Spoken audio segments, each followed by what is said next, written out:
आपका दोस्त आपका मेंटर वीके सर। दोस्तों यूट्यूब चैनल के इस प्लेटफॉर्म पर आप सभी का स्वागत है। दोस्तों जैसा कि मैंने पिछली क्लास में बात की थी सब्जेक्ट के बारे में, सब्जेक्ट की विशेष स्थिति भी बात की थी और जीरेंड और इन्फिनेटिव की भी बात की थी। दोस्तों आज हम बात करने वाले हैं प्रेडिकेट के बारे में। और दोस्तों मैं अपने इस चैप्टर की शुरुआत करूं उससे पहले मैं आप लोगों से एक रिक्वेस्ट करना चाहूँगा कि जो लोग अभी तक चैनल को सब्सक्राइब नहीं किए हैं तो प्लीज़ यार सब्सक्राइब कर दो और बेल आइकन को दबाना मत भूलिएगा, क्योंकि आने वाले हर वीडियो की आपको नोटिफिकेशन समय समय पर मिलती रहे। और दोस्तों इसी के साथ हम अपनी क्लास की शुरुआत करते हैं। जैसा कि दोस्तों प्रेडिकेट का मतलब होता है विधेय। और दोस्तों प्रेडिकेट का मतलब अगर देखा जाए तो ग्रामर भाषा में कर्ता के उद्देश्य को ही विधेय कहा जाता है।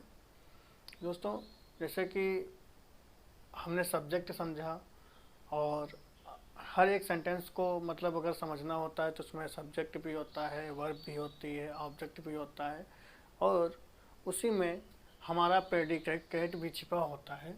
और प्रेडिकेट दोस्तों अगर बात करी जाए तो प्रेडिकेट को 3 भागों में विभाजित किया जाता है। नंबर एक वर्ब, और दूसरा है ऑब्जेक्ट, और तीसरा है कॉम्प्लीमेंट। इन तीनों से मिलकर हमारा प्रेडिकेट बनता है। दोस्तों अगर बात हम प्रेडिकेट की करें तो बात अगर हम इसमें वर्ब की करें अभी, तो verb is a saying word. कहने का मतलब है क्रिया कथनवाचक शब्द होती है, व्हिच सेज जो बताती है समथिंग अबाउट सब्जेक्ट। किसके बारे में बताती है? सब्जेक्ट के बारे में हमको बताती है। और दोस्तों सब्जेक्ट का क्रिया बताने का कार्य 3 प्रकार से करती है। और नंबर 1 क्रिया यह हमको बताती है कि सब्जेक्ट क्या करता है। दोस्तों जैसे कि अगर इसका एग्जाम्पल की बात करें तो मैंने एक एग्जाम्पल लिया, राम रीड्स।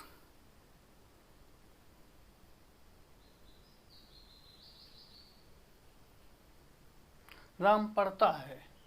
दोस्तों तो इसमें मैंने क्या बताया, क्रिया क्या बताती है? क्रिया यह हमको बताती है कि सब्जेक्ट क्या करता है। तो इसका हमारा सब्जेक्ट क्या हुआ? राम, और क्रिया क्या हुई? रीड्स। ये हो गई हमारी वर्ब। दोस्तों अगर देखा जाए तो हमको क्रिया हमको बताती है कि वह सब्जेक्ट क्या करता है, यानी इसमें सब्जेक्ट क्या करता है या क्रिया बताती है। अगर दूसरा एग्जाम्पल की बात करें तो सी स्माइल। दोस्तों इसमें क्रिया क्या बताती है कि सी यानी वह मुस्कुराती है। दोस्तों मैंने क्रिया, अगर आप लोगों ने पिछली क्लास में मेरे देखा होगा जो बेसिक कॉन्सेप्ट में पढ़ाया था कि मेन वर्ब जो क्रिया हो मतलब मेन वर्ब्स होती हैं वो 2 टाइप से होती हैं। या तो वो मेन वर्ब होंगी या तो वो ऑक्सिलरी वर्ब होंगी। अगर वो मेन वर्ब जैसे रीड, ईट मतलब खाना खाना, पढ़ना और लिखना, ये सब हमारी क्या आती हैं? मेन वर्ब्स बहुत ज़्यादा होती हैं, लाखों होती हैं।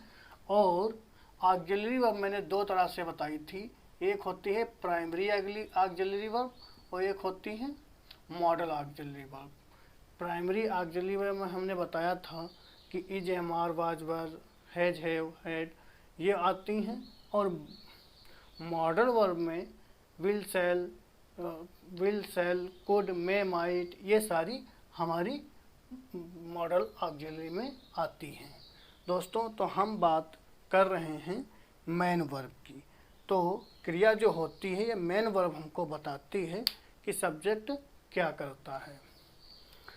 दोस्तों इसी में एक नोट भी डाल लीजिएगा, आप लोग नोट कर लीजिएगा कि जब सब्जेक्ट कार्य करता है तो ऐसे वाक्य एक्टिव वॉइस होते हैं। दोस्तों जैसे कि हम क्या देख रहे हैं कि राम रीड्स, यानी राम पढ़ता है, यानी सब्जेक्ट कार्य करता है। तो यह सेंटेंस किस तरह से हो गया, ये दोनों सेंटेंस एक्टिव हैं,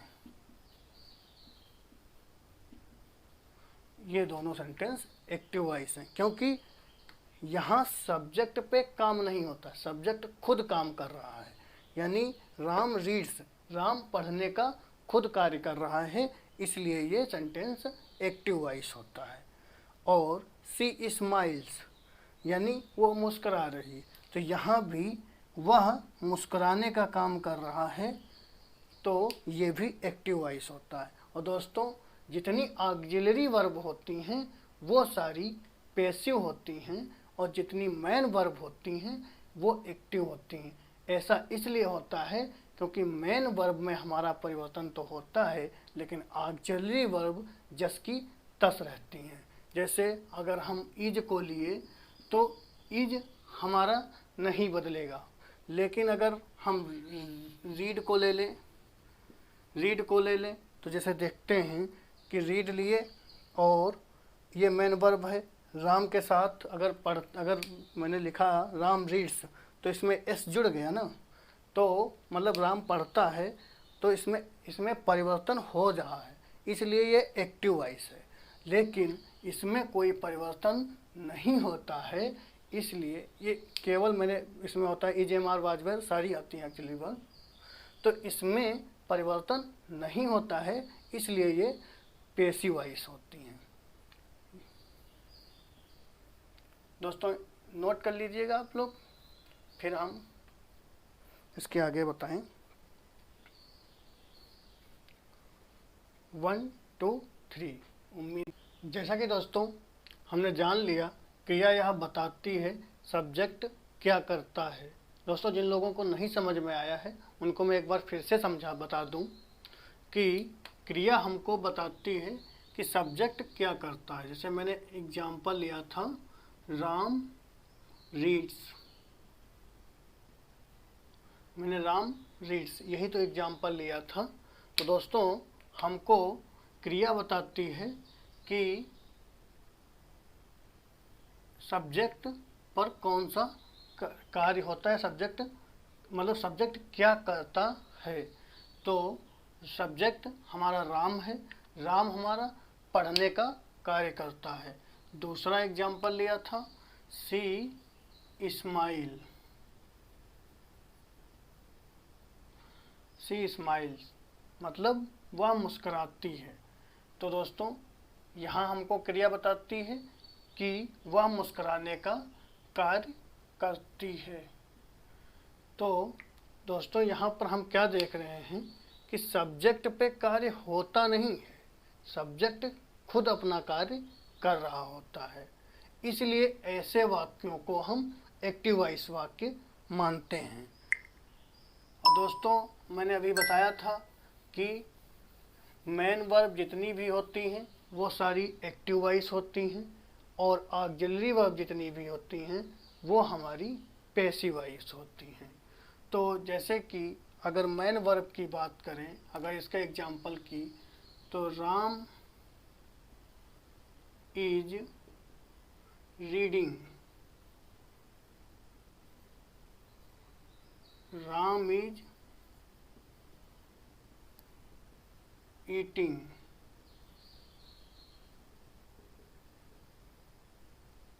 मैंने दो एग्जाम्पल लिए, इसमें मेरा मेन वर्ब भी है और ऑक्सिलरी वर्ब भी है। जैसे कि दोस्तों ये हमारा हो गया ऑक्सिलरी वर्ब, ये हो गया हमारा मेन वर्ब, ये हमारा हो गया सब्जेक्ट। तो हम क्या देखते हैं, दोनों में सब्जेक्ट कॉमन है, दोनों में ऑक्सिलरी वर्ब कॉमन है, लेकिन अगर परिवर्तन हमारा हो रहा है तो मेन वर्ब में हो रहा है, क्योंकि हमारी यहाँ भी क्रिया समान है। राम इज रीडिंग, अगर पढ़ने का काम कर रहा है राम, तब भी क्रिया हमारी इज आ रही है। अगर राम खाने का कार्य कर रहा है तब भी हमारी क्रिया इज आ रही है। यानी हम क्या देख रहे हैं कि हमारी ऑक्सिलरी वर्ब में कोई परिवर्तन नहीं होता है। अगर परिवर्तन कहीं पर हो रहा है तो हमारा मेन वर्ब में हो रहा है। इसलिए मेन वर्ब एक्टिव वॉइस होती हैं, एक्टिव वॉइस होती हैं, क्योंकि इनमें परिवर्तन होता रहता है। और जो ऑक्सिलरी वर्ब होती हैं वो हमारी पैसिव वॉइस होती हैं। ऐसे समझ लो, जो निर्जीव होगा उसमें तो कोई परिवर्तन नहीं होगा, वो पड़ा है जहाँ के तहाँ, तो कोई परिवर्तन होता नहीं है, तो वो क्या हो गया, वो हो गया पैसिव वॉइस।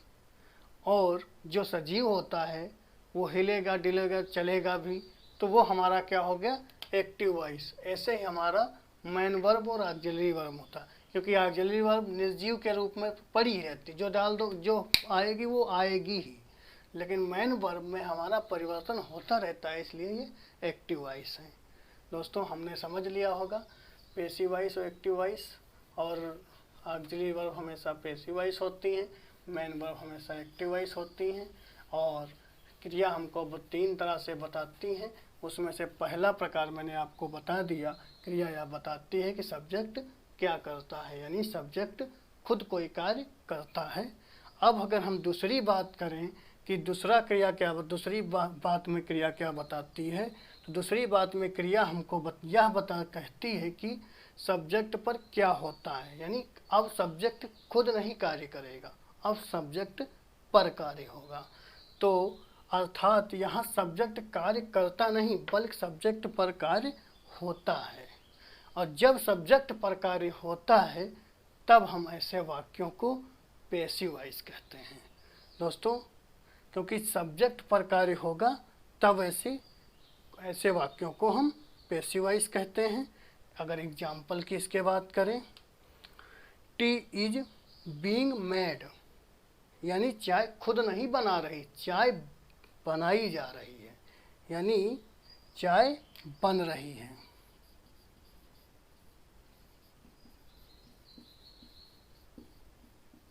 तो दोस्तों यहाँ पर क्या है कि यहाँ सब्जेक्ट पर कार्य होता है, इसलिए यह एक पैसिव है।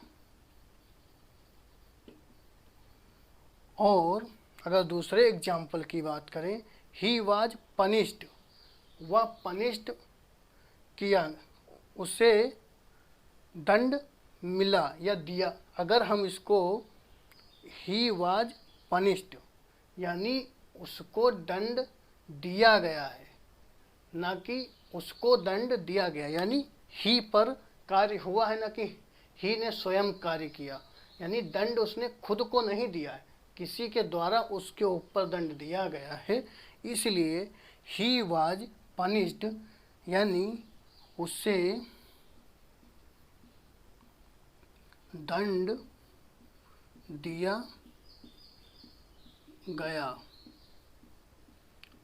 ये हमारा हो गया पैसिव वॉइस। अगर हम कर दें यहाँ पर, अगर हम जैसे ही पनिश्ड कर दें,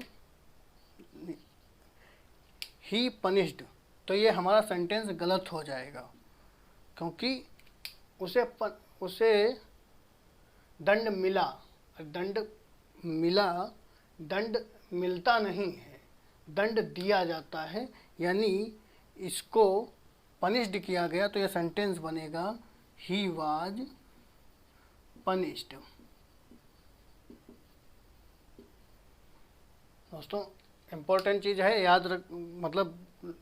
याद रखना दोस्तों, क्योंकि यहीं से क्वेश्चन गलत कर देता कि देखने में सेंटेंस तो सही लगता है, ही पनिश्ड, उसे दंड मिला, ये हमारी आम बोलचाल भाषा में हो सकता है, लेकिन हकीकत ये है कि दंड हमको मिलता नहीं है, दंड किसी के द्वारा दिया जाता है। ही वाज पनिश्ड कोई, तो यह क्या हो जाएगा, पैसिव वॉइस। जैसे I come late so I was punished, मतलब मैं देरी से आया इसलिए मुझे दंड दिया गया, ना कि दंड मिला। I come late so I was punished, यानी मैं देरी से आया इसलिए मुझे दंड दिया गया। ये भी पैसिव वॉइस।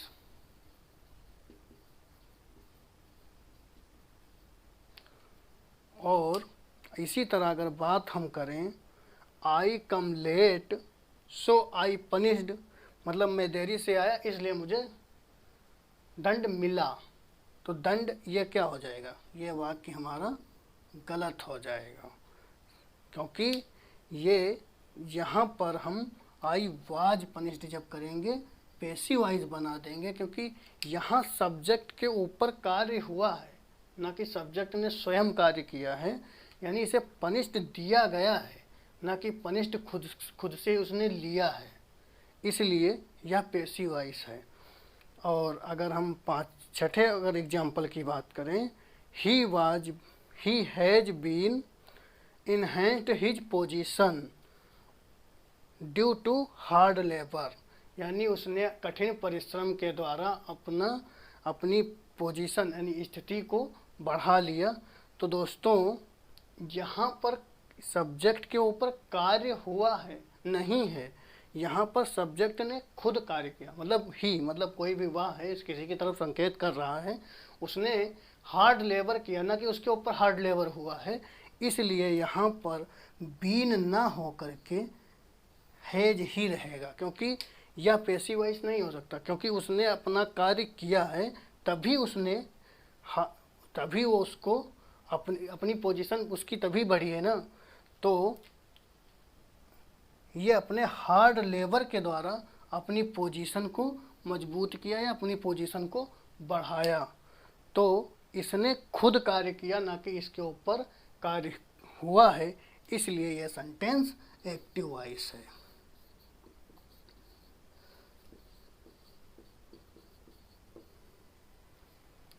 दोस्तों नोट कर लो, इसके दो क्रिया तीन तरीके से बताती है ना, दो टाइप से हो गए। क्रिया यह बताती है कि सब्जेक्ट क्या करता है, और क्रिया यह भी कहती है कि सब्जेक्ट पर क्या होता है। यानी हमने एक्टिव की बात कर ली, पैसिव की बात कर ली, अब आगे हम बात करें दोस्तों, इससे पहले आप लोग नोट कर लीजिए 1 2 3। दोस्तों हमने जान लिया क्रिया यह बताती है सब्जेक्ट क्या है, यानी सब्जेक्ट क्या है बताती है, और क्रिया यह सब्जेक्ट क्या करता है, क्रिया हमको ये बताती है। दूसरे में हमको बताती है क्रिया यह भी कहती है कि सब्जेक्ट पर क्या होता है, यानी इसमें सब्जेक्ट करता है। नंबर 1 क्रिया यह बताती है कि सब्जेक्ट क्या करता है, और दूसरे में क्या बताती है, सब्जेक्ट पर कौन सा कार्य होता है, यानी ये हमारा हो जाता है पैसिव वॉइस। अब बात हम तीसरे जो क्रिया हमको तीसरी बात क्या बताती है, क्रिया हमको तीसरी बात यह बताती है कि सब्जेक्ट क्या या कौन है, यानी सब्जेक्ट कौन है। जैसे अगर हम कोई भी क्रिया से क्या या कौन अगर क्वेश्चन कर देते हैं तो उसका सब्जेक्ट हमको मिल जाता है। जैसे राम रीड्स, राम पढ़ता है, तो अगर हम इससे कहें कि कौन पढ़ता है, तो यह हमको तुरंत बताएगी कि राम पढ़ता है। यानी अगर इससे क्वेश्चन करें, रीड से क्रिया से करें, मेन वर्ब से अगर करें कि कौन पढ़ता है, तो ये हमको तुरंत बताएगी कि राम पढ़ता है। इसी तरह अगर हम बात इसमें करें, सी इज वॉकिंग, वह टहल रही है, यानी अगर मेन वर्ब से हम अगर क्वेश्चन करें कि कौन टहल रहा है, तो हमको ये तुरंत बताएगी क्रिया कि वह टहल रही है। इसी तरह he is drinking the water, यानी कौन पानी पी रहा है, तो ये हमको तुरंत बता देगी कि वह पानी पी रहा है। इसी तरह अगर चौथे ऑप्शन की बात की जाए, चौथे एग्जाम्पल की बात की जाए, she is reading the English newspaper, यानी इंग्लिश न्यूज़पेपर कौन पढ़ रहा है, तो वो तुरंत बता देगी कि वह यानी वह इंग्लिश न्यूज़पेपर पढ़ रही है। तो यहाँ पर हमको क्या जानने को मिल रहा है कि अगर हम क्रिया से क्वेश्चन कर दें तो क्रिया हमको तुरंत सब्जेक्ट के बारे में बता देती है। यानी नंबर 1 क्रिया हमको बताती है कि सब्जेक्ट क्या करता है, दूसरी चीज़ बताती सब्जेक्ट पर क्या होता है, और तीसरी चीज़ हमको बताती है सब्जेक्ट क्या या कौन है। ये 3 बातें हमको क्रिया बताती है। 3 बातें हमको क्रिया बताती है।